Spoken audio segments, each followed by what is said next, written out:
Pemirsa, apakah Anda sedang mengalami atau selalu mengalami hidup yang terasa begitu berat, susah dan sering menghadapi berbagai masalah?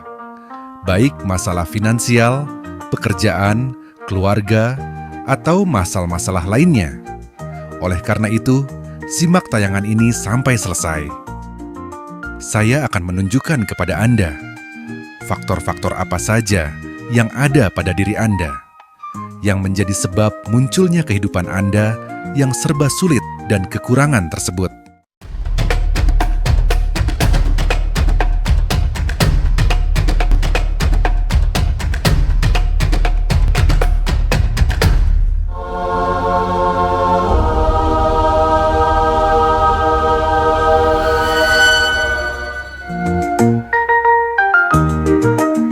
Sebagai kalimat pembuka, saya ingin mengatakan bahwa sesuatu yang tampak di luar adalah refleksi dari apa yang ada di dalam diri kita. Nah, sekarang mari kita temukan jawabannya. Mengapa kemiskinan dan kekurangan seolah berulang tanpa henti? Jawabannya ada pada 3 hal berikut ini yang mungkin tidak Anda sadari. 3 hal tersebut adalah zona penderitaan, zona kemiskinan, dan zona kebencian. Mari kita ikuti penjelasannya.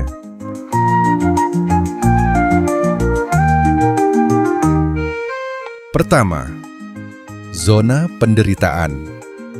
Anda mungkin tidak menyadari atau kurang waspada jika sesungguhnya Anda sering mengalami perasaan menderita, atau dengan istilah lain, Anda berada di zona penderitaan. Orang yang berada di dalam zona penderitaan adalah orang-orang yang mudah mengalami hal-hal berikut: sedih, kecewa, galau, stres, frustasi, bosan, cemas, khawatir, dan lain-lain. Penderitaan seringkali muncul dari sebab penyesalan terhadap masa lalu, ketidakpuasan saat ini, dan keraguan terhadap kondisi atau hal-hal yang akan datang. Orang yang berada dalam zona penderitaan seringkali memiliki pola pikir negatif dan emosi yang tidak stabil, yang saling mempengaruhi satu sama lain dan memperkuat kondisi tersebut. Orang yang berada pada zona penderitaan ini ditandai dengan ciri-ciri sebagai berikut. Ciri pertama, berpola pikir negatif atau negative thinking. Negative thinking. Mereka yang berada dalam zona penderitaan cenderung berpikir negatif tentang diri sendiri, orang lain, dan lingkungan sekitarnya. Pola pikir ini sering terlihat dalam bentuk self-doubt atau keraguan diri, self-criticism atau mengkritik diri sendiri secara berlebihan, dan catastrophizing atau berpikir bahwa segala hal buruk pasti terjadi. Misalnya, ketika menghadapi tantangan kecil, mereka mungkin langsung berpikir, "Saya tidak akan mampu melakukannya," atau "Saya pasti akan gagal." Pikiran negatif ini bisa terus-menerus muncul dan menghambat mereka untuk melihat hal-hal positif atau mencari solusi. Akibatnya, mereka terjebak dalam lingkaran negatif yang sulit untuk dihentikan. Ciri kedua, emosi yang tidak stabil. Ketika pola pikir negatif terus-menerus mendominasi, emosi yang dirasakan menjadi tidak stabil. Orang dalam kondisi ini cenderung mudah tersinggung, cepat merasa sedih atau marah, dan sulit merasakan kebahagiaan atau kepuasan. Bahkan, kejadian kecil yang tidak sesuai harapan bisa memicu ledakan emosi. Ketidakstabilan ini membuat mereka sulit mengontrol reaksi emosional, dan akibatnya lingkungan sekitar mereka juga menjadi tidak nyaman atau terganggu. Ciri ketiga, efek pada kebahagiaan. Kebahagiaan sangat dipengaruhi oleh cara seseorang berpikir dan merasakan. Pola pikir negatif yang kronis membuat sulit bagi seseorang untuk merasakan kebahagiaan. Mereka mungkin merasa hidup tidak bermakna, atau bahkan merasa bahwa mereka tidak berhak bahagia. Kebahagiaan dalam kehidupan sehari-hari, dari hal-hal kecil seperti menikmati waktu bersama keluarga atau merasakan kebanggaan atas prestasi kecil, menjadi sulit dicapai karena pola pikir dan emosi negatif yang terus membayangi. Ciri ketiga, produktivitas yang menurun. Emosi negatif dan pola pikir yang tidak sehat menguras energi dan fokus, yang berujung pada penurunan produktivitas. Ketika seseorang merasa cemas atau sedih, kemampuan untuk fokus dan menyelesaikan pekerjaan seringkali terganggu. Mereka menjadi lebih lambat dalam membuat keputusan, kurang motivasi untuk bekerja keras, atau bahkan takut untuk mencoba hal-hal baru karena takut gagal. Akibatnya, pekerjaan yang seharusnya bisa diselesaikan dengan baik menjadi tertunda atau kualitasnya menurun. Dalam jangka panjang, hal ini bisa merusak reputasi dan kesempatan mereka untuk maju dalam karier. Ciri keempat, lingkaran setan yang memperkuat zona penderitaan. Salah satu hal yang membuat zona penderitaan begitu kuat adalah adanya lingkaran setan atau vicious cycle. Pola pikir negatif menghasilkan emosi negatif, dan emosi negatif membuat mereka semakin sulit mengubah pola pikir mereka. Misalnya, seseorang yang merasa gagal mungkin tidak memiliki energi atau motivasi untuk mencoba lagi. Hal ini kemudian memperkuat keyakinan bahwa mereka tidak bisa berhasil, sehingga siklus negatif terus berlanjut. Mengatasi zona penderitaan membutuhkan latihan yang konsisten dalam mengenali, menerima, dan menggantikan pola pikir negatif dengan pola pikir yang lebih positif dan produktif. Untuk keluar dari zona penderitaan ini, Anda bisa mempraktekkan sebuah teknik yang kami sebut sebagai teknik spektrum sabar. Anda dapat mengikutinya di tayangan lain dalam playlist Quantum Hoki.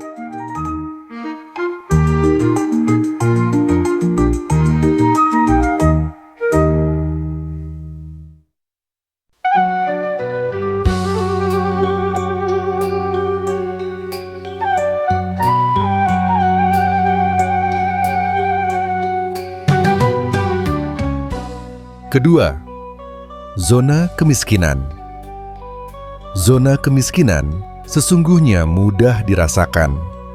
Namun, ternyata banyak orang yang tidak menyadari kalau dirinya berada di zona kemiskinan. Orang yang berada di dalam zona kemiskinan adalah orang yang memiliki perasaan miskin. Perasaan miskin adalah persepsi tentang kekurangan, baik secara material maupun non-material. Perasaan ini tidak selalu tergantung pada kondisi ekonomi nyata, melainkan lebih pada pola pikir yang mempersepsikan diri dalam kekurangan dan ketidakmampuan. Ini sering dikaitkan dengan konsep mentalitas kelangkaan, yaitu perasaan bahwa sumber daya yang tersedia terlalu terbatas. Orang yang berada dalam zona kemiskinan bukan hanya mereka yang mengalami kekurangan materi atau keuangan, tetapi juga mereka yang memiliki pola pikir dan kebiasaan yang memperkuat keadaan tersebut. Zona kemiskinan adalah kondisi yang dapat dipengaruhi oleh cara berpikir, sikap, dan tindakan seseorang terhadap kemakmuran. Berikut adalah beberapa tanda-tanda seseorang yang berada dalam zona kemiskinan. Tanda pertama, pola pikir kekurangan atau scarcity mindset. Orang dalam zona kemiskinan seringkali memiliki scarcity mindset atau pola pikir kekurangan. Mereka cenderung melihat dunia sebagai tempat yang penuh keterbatasan, di mana segala sesuatu sulit dicapai, baik itu uang, kesempatan, atau bahkan kebahagiaan. Pola pikir ini membuat mereka fokus pada apa yang tidak mereka miliki daripada apa yang bisa mereka raih. Akibatnya, mereka jarang mengambil langkah-langkah yang dapat membantu mereka keluar dari situasi sulit. Tanda kedua, kecenderungan menyalahkan situasi atau orang lain. Orang dalam zona kemiskinan cenderung menyalahkan situasi, lingkungan, atau orang lain atas kondisi yang mereka alami. Misalnya, saya miskin karena negara ini tidak adil, atau saya tidak bisa kaya karena bos saya pelit. Pola pikir ini menghalangi mereka untuk melihat bahwa mereka juga memiliki kekuatan untuk mengubah keadaan mereka sendiri. Tanda ketiga, kurangnya rasa percaya diri untuk mengubah nasib. Mereka yang berada di zona ini sering merasa bahwa tidak ada yang bisa mereka lakukan untuk mengubah nasib. Mereka merasa tidak mampu atau bahkan tidak layak untuk meraih kesuksesan.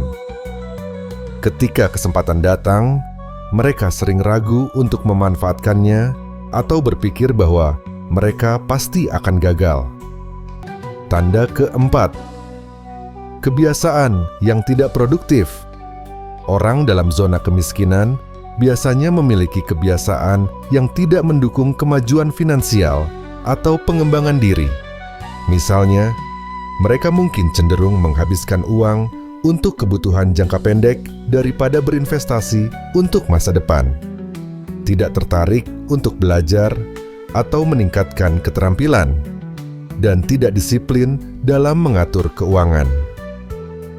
Kebiasaan ini membuat mereka sulit keluar dari siklus kekurangan karena tidak ada upaya yang signifikan untuk memperbaiki kondisi.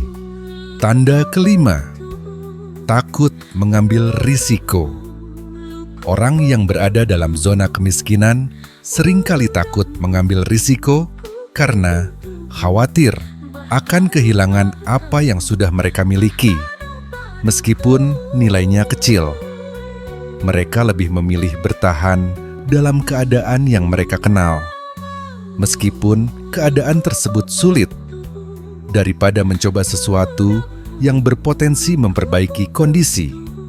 Sikap ini bisa menghambat mereka untuk mencoba usaha baru, belajar keterampilan baru, atau mencari peluang kerja yang lebih baik. Tanda keenam, kurangnya perencanaan keuangan. Salah satu tanda jelas dari zona kemiskinan adalah tidak adanya perencanaan keuangan jangka panjang. Orang yang berada di zona ini cenderung hidup dari hari ke hari tanpa menyisihkan penghasilan untuk tabungan, investasi, atau dana darurat. Akibatnya, mereka rentan terhadap keadaan darurat yang bisa semakin memperburuk kondisi keuangan. Tanda ketujuh, mudah putus asa dalam menghadapi tantangan. Orang yang berada di zona kemiskinan cenderung mudah menyerah ketika menghadapi tantangan. Kegagalan kecil bisa membuat mereka merasa bahwa usaha tidak ada gunanya, sehingga lebih memilih untuk tidak mencoba lagi. Sikap ini membuat mereka sulit untuk bangkit dan membuat kemajuan finansial, karena mereka cenderung menyerah lebih awal dan kehilangan motivasi.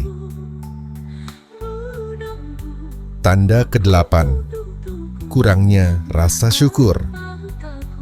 Zona kemiskinan juga dapat ditandai dengan kurangnya rasa syukur terhadap apa yang sudah dimiliki. Hal ini berbeda dari sikap puas diri, karena rasa syukur bisa membuka pikiran seseorang untuk menerima lebih banyak rezeki.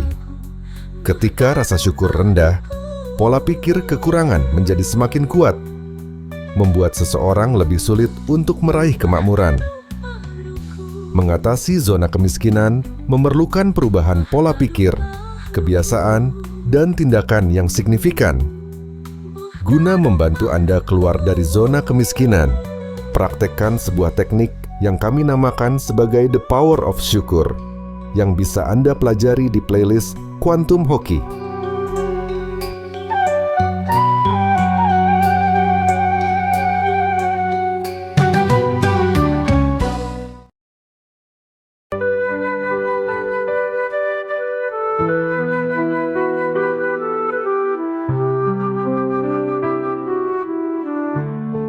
Ketiga, zona kebencian.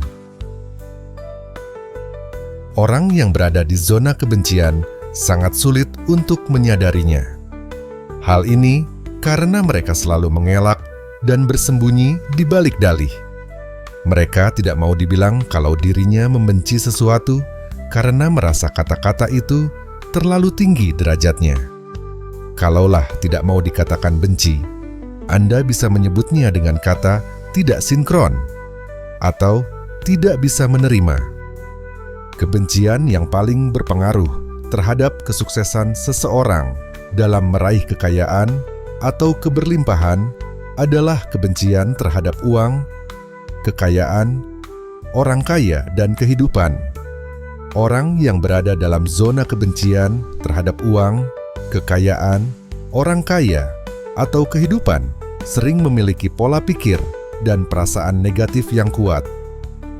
Hal ini bisa disebabkan oleh berbagai pengalaman hidup, persepsi sosial, atau keyakinan yang keliru tentang uang, kekayaan, dan kesuksesan. Berikut adalah tanda-tanda seseorang yang berada dalam zona kebencian tersebut. Tanda pertama, pola pikir negatif tentang uang dan kekayaan. Orang dalam zona kebencian sering melihat uang dan kekayaan sebagai sesuatu yang buruk atau kotor. Mereka mungkin menganggap bahwa uang hanya membuat orang menjadi tamak atau tidak peduli terhadap orang lain. Mereka percaya bahwa uang adalah sumber segala kejahatan dan sering mengaitkan kekayaan dengan perilaku tidak etis. Pola pikir ini membuat mereka tidak ingin mengejar uang atau mengembangkan kekayaan, meskipun hal itu sebenarnya bisa membantu mereka mencapai kehidupan yang lebih baik. Tanda kedua, rasa tidak suka atau dendam terhadap orang kaya. Orang yang berada dalam zona ini cenderung merasa iri atau marah terhadap orang yang memiliki kekayaan. Mereka mungkin berasumsi bahwa semua orang kaya mendapatkan harta mereka melalui cara yang tidak jujur atau merugikan orang lain. Ini membuat mereka sulit melihat aspek positif atau inspiratif dari orang-orang yang sukses. Alih-alih belajar dari keberhasilan orang lain, mereka malah memendam perasaan negatif yang dapat merusak kesehatan mental mereka sendiri. Tanda ketiga, memandang kehidupan dengan kacamata pesimis. Zona kebencian ini sering diiringi oleh sikap pesimis terhadap kehidupan. Mereka melihat kehidupan sebagai sesuatu yang penuh kesulitan atau tidak adil. Mereka percaya bahwa hidup tidak pernah berpihak pada mereka dan cenderung menganggap bahwa kesuksesan hanya milik segelintir orang. Perasaan ini bisa membuat mereka terjebak dalam rasa putus asa dan sulit menikmati hal-hal baik dalam hidup. Tanda keempat, menghindari atau meremehkan kesempatan untuk memperoleh uang. Mereka yang berada dalam zona kebencian terhadap uang cenderung tidak tertarik atau bahkan menghindari kesempatan yang dapat meningkatkan pendapatan mereka. Misalnya, mereka mungkin enggan menerima promosi, tawaran bisnis, atau mencari pekerjaan yang lebih baik karena menganggap bahwa mengejar uang adalah hal yang sia-sia atau tidak sejalan dengan prinsip hidup mereka. Akibatnya, potensi finansial mereka tidak pernah berkembang dan mereka tetap dalam situasi yang sulit. Tanda kelima, sikap sombong dalam ketidakberdayaan atau kemiskinan. Sebagian orang dalam zona kebencian bisa merasa bangga dalam kondisi kekurangan, seolah-olah kemiskinan adalah tanda kemurnian atau kerendahan hati. Mereka mungkin meremehkan orang yang berusaha memperbaiki kondisi keuangannya, atau menganggap bahwa mencari uang adalah tindakan yang egois. Sikap ini membuat mereka sulit untuk berkembang atau merasa cukup, dan mereka sering terjebak dalam lingkaran kemiskinan. Tanda keenam, menghujat keberhasilan finansial orang lain. Orang dalam zona kebencian seringkali mudah mencela atau meremehkan keberhasilan finansial orang lain. Mereka mungkin berpikir bahwa kesuksesan orang lain tidak adil, atau mereka merasa bahwa orang kaya tidak pantas mendapatkan apa yang mereka miliki. Perasaan ini seringkali muncul dari ketidakpuasan pribadi atau keyakinan bahwa diri mereka tidak akan pernah bisa mencapai hal serupa. Tanda ketujuh, sulit merasa bahagia atau bersyukur. Zona kebencian terhadap uang dan kekayaan membuat mereka sulit merasa bahagia atau bersyukur, karena fokus mereka selalu pada hal-hal yang mereka benci atau tidak sukai. Ketika seseorang terobsesi dengan kebencian terhadap sesuatu, mereka kehilangan kemampuan untuk menghargai hal-hal baik yang mungkin sudah mereka miliki. Kebencian ini bisa menciptakan rasa hampa, bahkan ketika mereka memiliki cukup untuk hidup dengan layak. Tanda kedelapan, menolak pendidikan atau pengetahuan tentang keuangan. Orang dalam zona kebencian terhadap uang seringkali menolak untuk belajar tentang pengelolaan keuangan atau investasi. Mereka melihat aktivitas ini sebagai bentuk keserakahan atau tidak penting, meskipun sebenarnya pendidikan keuangan bisa membantu mereka memiliki hidup yang lebih stabil. Menolak pengetahuan ini hanya memperkuat keadaan finansial mereka yang terbatas. Tanda kesembilan, merasa dirinya lebih baik karena tidak mengejar uang.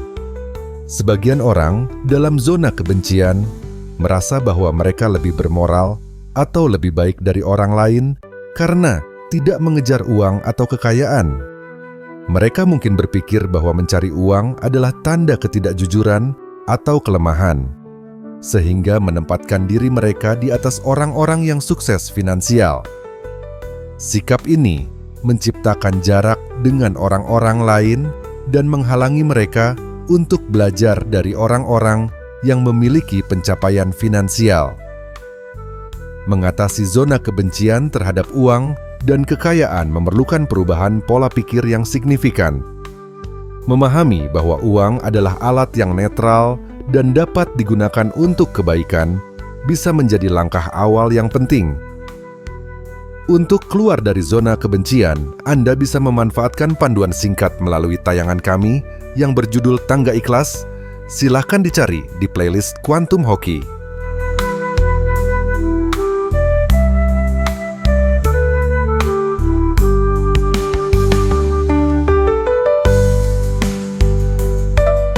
Kesimpulan. Nah, pemirsa, inilah kesimpulannya.